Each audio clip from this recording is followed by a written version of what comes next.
ভাই রে ভাই, কী আর বলবো দুঃখের কথা। সেই দিন ইউটিউব ঘাঁটতে ঘাঁটতে চোখের সামনে একটা ভিডিও আইসা পড়লো, ঘরে থাকা উপকরণ দিয়ে পারফেক্ট বিরিয়ানি রেসিপি।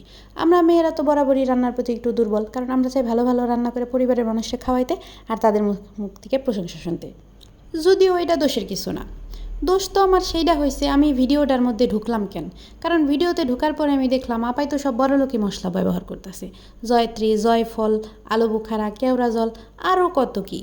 তবে আমরা তো গরিবস, আমাদের ঘরে মশলা মানেই হচ্ছে হলুদ, মরিচ, আদা, রসুন, জিরা আর ধনিয়া।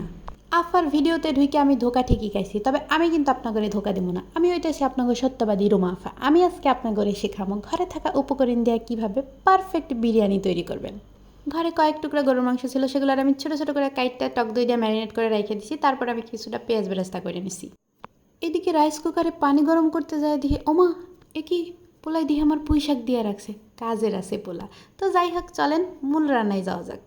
প্রথমে আমি আমার প্রিয় কড়াইটা নিয়ে নিছি, কারণ আমার ফ্রাই প্যানে রান্না করতে খুব একটা ভালো লাগে না, আমার এই কড়াইতে রান্না করতেই ভালো লাগে। তো যাই হোক, আমি এখানে পরিমাণ মতো তেল নিয়ে তারপর পেঁয়াজ, এলাচি, দারচিনি আর তেজপাতা, লবঙ্গটাও আমার ঘরে নাই ভাই, তাই আমি দিইনি। আপনাদের ঘরে থাকলে আপনারা দিতে পারেন।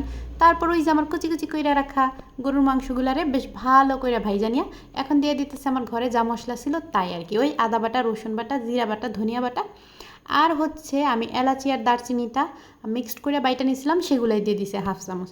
তো এই যে দেখতেই পারছেন কি সুন্দর একটা কালার চলে আসছে। এই পর্যায়ে দিয়ে দিলাম 1 চামচ টমেটো সস।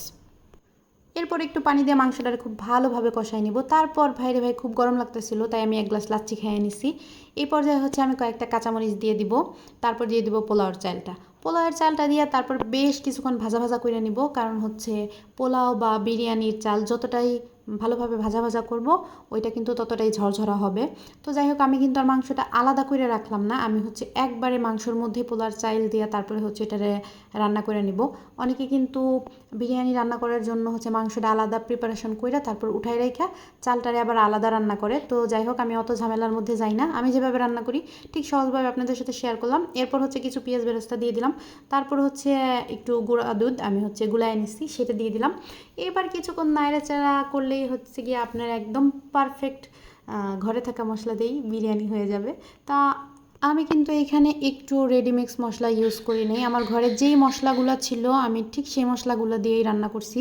আর বিশ্বাস করেন, আপনাদের ভাইয়া খাইয়া এত বেশি প্রশংসা করছে যে বলার বাইরে।